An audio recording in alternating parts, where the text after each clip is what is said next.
Shalom, selamat siang saudaraku semua dimanapun saat ini berada. Biarlah hari ini kita mau menghadap kehadiran Tuhan. Kita mau bersyukur kepada Tuhan. Kita mau mengingat kasih setia-Nya yang selalu ada di dalam kehidupan kita. Biarlah saat ini kita mau fokus kepada Tuhan. Kita mau selalu bersyukur atas apa yang telah kita terima sampai kita bisa hidup sampai detik ini. Terima kasih Tuhan, terima kasih Yesus.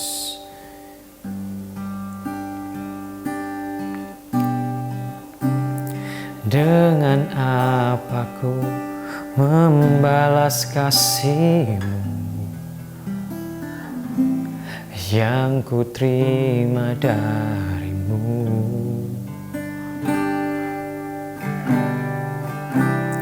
Dengan apa ku membalas cinta-Mu? Oh Yesusku, ku mau selalu bersyukur, selalu bersyukur. Kau Tuhan yang setia, yang selalu menopang. Ku mau selalu bersyukur, selalu bersyukur. Kau Bapa-Ku yang setia.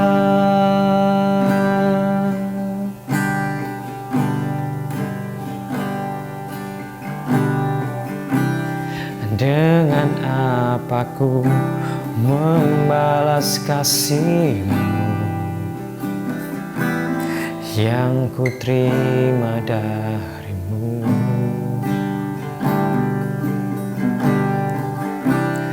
Dengan apa ku membalas cinta-Mu? Oh Yesusku,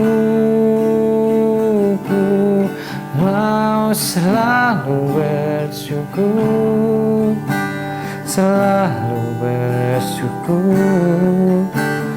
Kau Tuhan yang setia, yang selalu menopangku. Mau selalu bersyukur, selalu bersyukur. Kau Bapa-Ku yang setia, ku mau selalu bersyukur, selalu bersyukur. Kau Tuhan yang setia, yang selalu menopangku.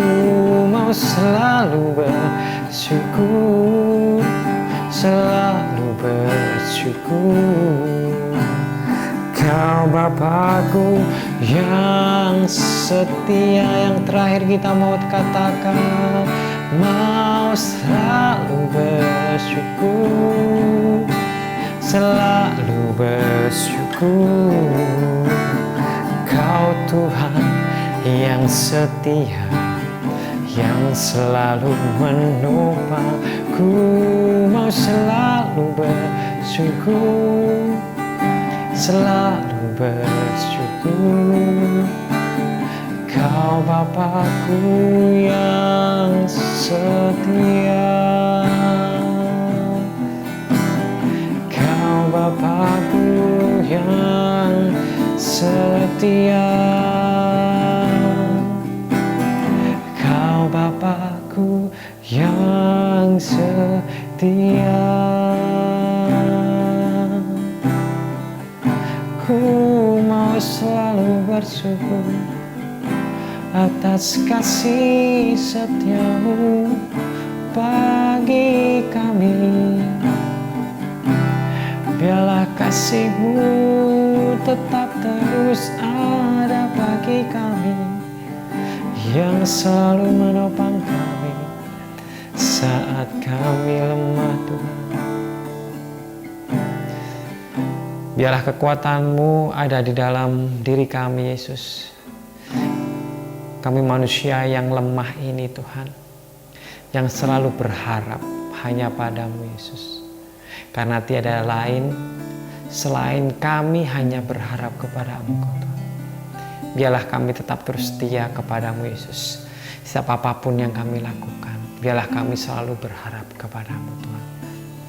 Dan biarlah siang hari ini firman-Mu menjadi kekuatan bagi kami, menjadi kekuatan bagi yang lemah, menjadi kekuatan saat ini yang hilang harapan.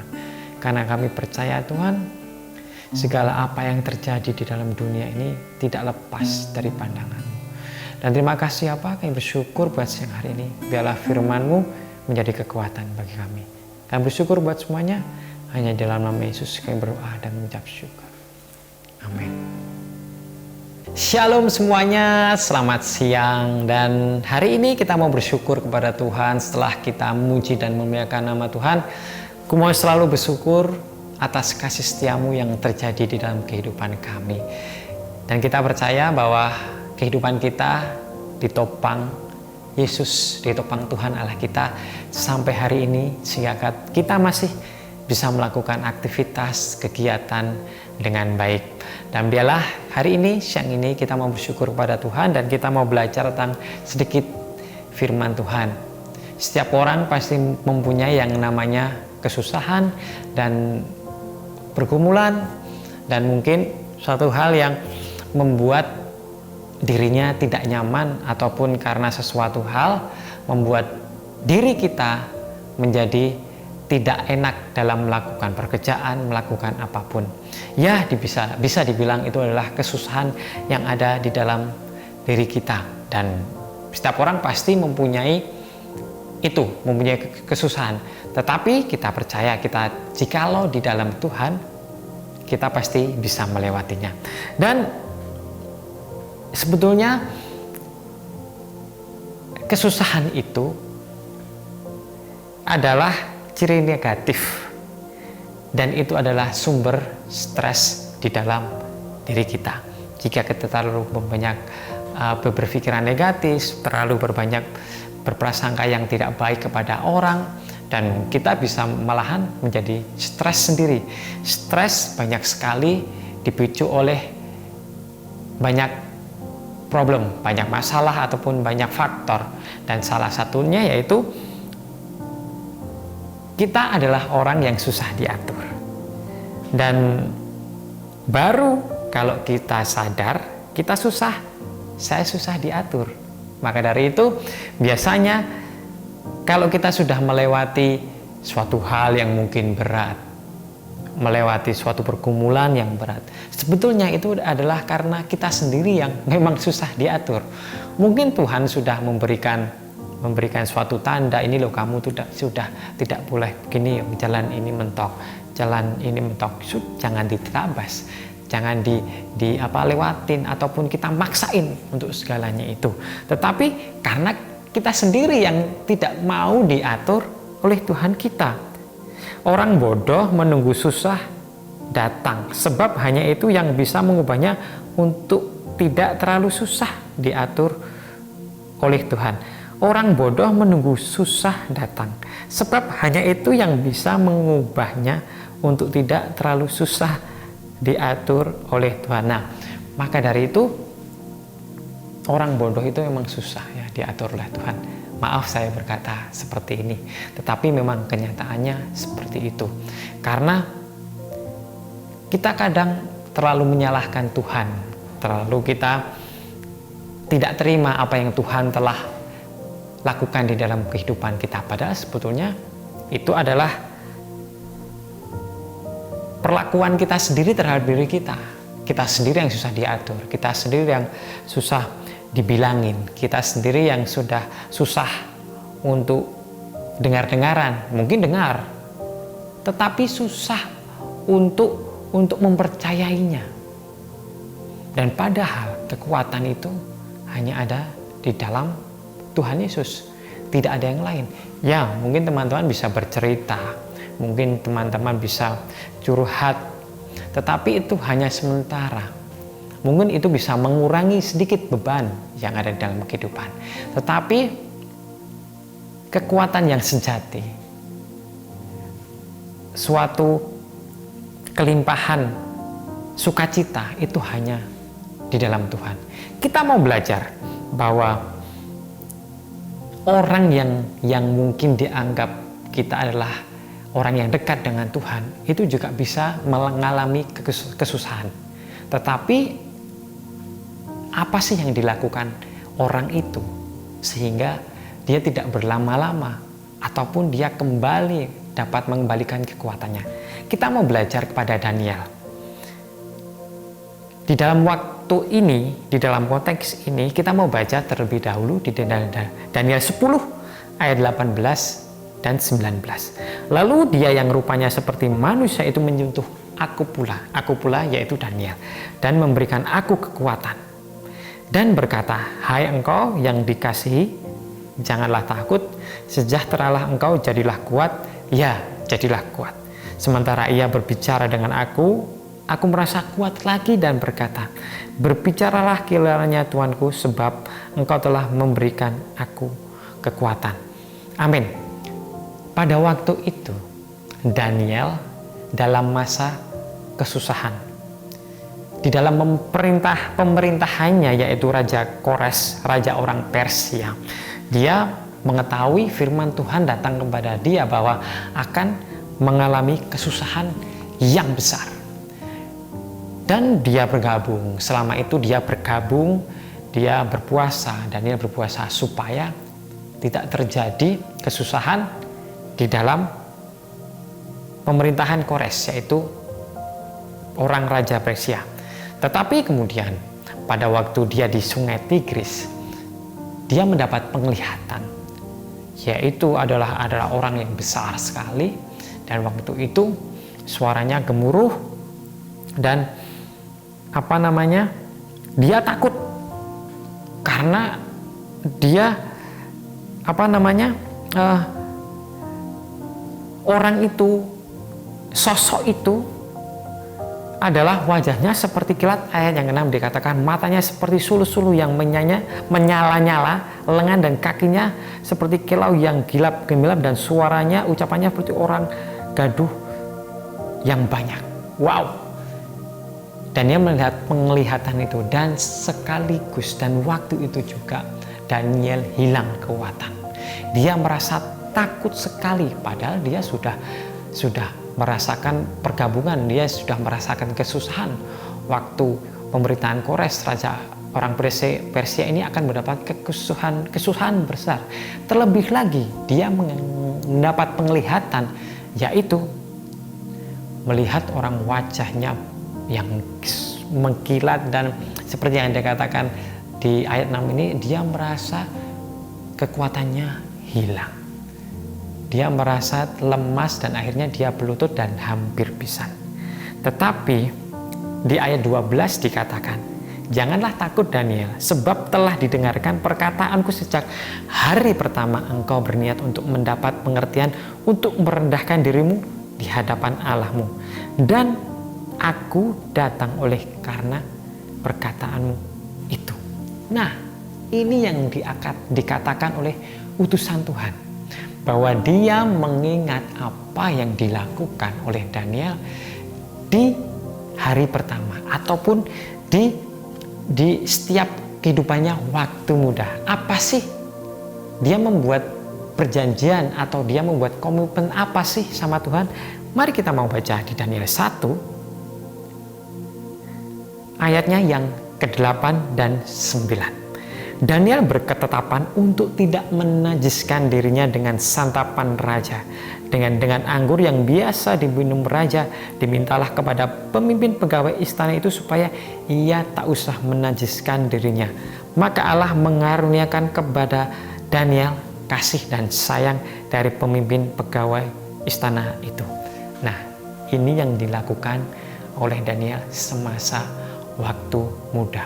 Dia sudah membuat komitmen untuk tidak menajiskan dirinya dengan makanan yang pada waktu itu adalah mungkin makanan apapun dimakan oleh raja yang pada waktu itu berpemerintah. Maka dari itu teman-teman juga mungkin sudah tahu bahwa dia tidak mau menajiskan dirinya dengan apa yang sudah dimakan oleh raja. Seharusnya perintah raja itu absolut dan harus dilakukan. Tetapi Daniel percaya bahwa kalau dia dekat dengan Allah, jikalau dia melakukan perintahnya, Tuhan akan bersama dia. Dia juga bilang, aku tidak akan memakan apa yang dinajiskan, apa yang menjadi najis buat aku. Mari kita buktikan bahwa aku tidak makan makanan raja. Dan sebetulnya ini adalah pada waktu itu ada pemilihan pemuda-muda untuk menjadi pejabat atau menjadi untuk kaki tangannya raja pada waktu itu.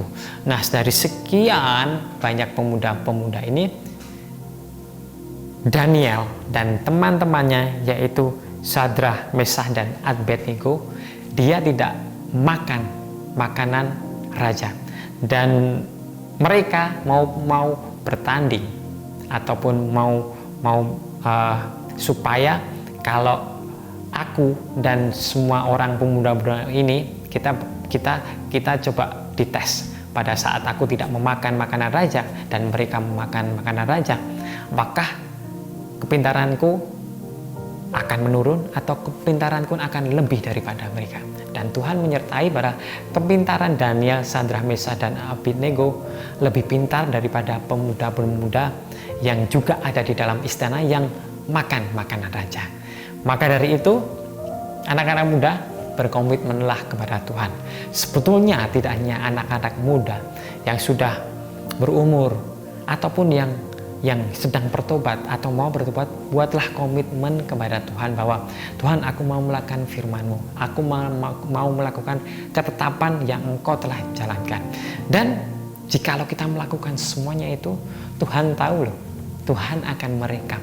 Dan saat kita lemah, saat kita hilang kekuatan, di dalam ayat 10 yang kita tadi baca di pasal 10, di dalam konteks itu Daniel hilang kekuatan. Tetapi Tuhan merekam dan mengutus utusan Tuhan bahwa, Nilo, kamu sudah berjanji sama Tuhan bahwa kamu sejak dari hari pertama bahwa kamu akan berkomitmen akan dekat dengan Tuhan. Maka dari itu, mari saat ini kita yang sedang mempunyai kelemahan, kita yang tidak mempunyai kekuatan, yang saat ini mungkin ngelokro, mari saat ini datang kepada Tuhan. Mungkin teman-teman saat ini belum pernah membuat komitmen kepada Tuhan ataupun belum pernah kenal Tuhan sama sekali. Mari saat ini kita mau mendekat kepada Tuhan, dan kita tahu ini adalah di zaman perjanjian lama berapa ribu tahun yang lalu, bahwa apa yang dilakukan ini berhasil loh. Apa yang dilakukan Daniel ini berhasil loh. Dia membuat komitmen kepada Tuhan bahwa dia tidak akan ikut dengan orang lain. Dia akan tetap ikut firman Tuhan. Dan itu, perjanjian itu, apa yang dilakukan Daniel itu sama juga yang harus kita lakukan sekarang. Karena firman Tuhan itu tidak pernah berubah. Dan kita percaya, dan kita harus tahu, dan sekarang tahu bahwa kekuatan yang sejati itu datangnya hanya dari Tuhan. Mungkin kehidupan kita susah saat ini karena terjadi adanya pandemi yang mengakibatkan sampai sekarang untuk bangkit aja susah, untuk makan aja susah, mungkin bayar sekolah susah, untuk melakukan ini itu susah. Tetapi kita mau datang kepada Tuhan, kita mau berkomitmen kepada Tuhan. Tetapi jangan berkomitmen hanya untuk meminta berkat, tetapi benar-benar komitmen bahwa aku mau menyerahkan hidupku kepada Tuhan. Aku mau bertobat, dan hidupku ini biarlah semuanya untuk Tuhan. Tuhan akan memberi kekuatan kepada saudara-saudara saat ini. Dan percayalah bahwa Tuhan tidak akan meninggalkan saudara-saudara. Amin. Terima kasih Bapa, terima kasih Yesus, kami bersyukur Tuhan bahwa kami tahu bahwa jikalau kami membuat komitmen dengan Engkau dan kami tidak mengingkarinya, Engkau akan memberikan kami kekuatan di saat kami hilang kekuatan, di saat kami susah, di saat kami mungkin tidak mau diatur. Maka dari itu, biarlah firman-Mu tertanam di dalam kehidupan kami, sehingga kami mau diatur oleh firman-Mu, dan kami mau berjalan bersama-Mu. Dan kami percaya saat kami berjalan bersama-Mu, kekuatan ada di dalam kehidupan kami.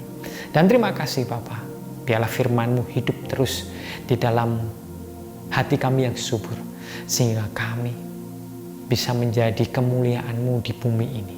Dan terima kasih ya Pak, kami menyerahkan kehidupan kami ke dalam tangan-Mu, dan biarlah sebentar kami mau beraktivitas kembali. Jagai kami, lindungi kami. Kami bersyukur buat semuanya. Hanya di dalam nama Yesus kami berdoa dan mengucap syukur. Amin. Shalom, selamat siang. Tuhan Yesus memberkati.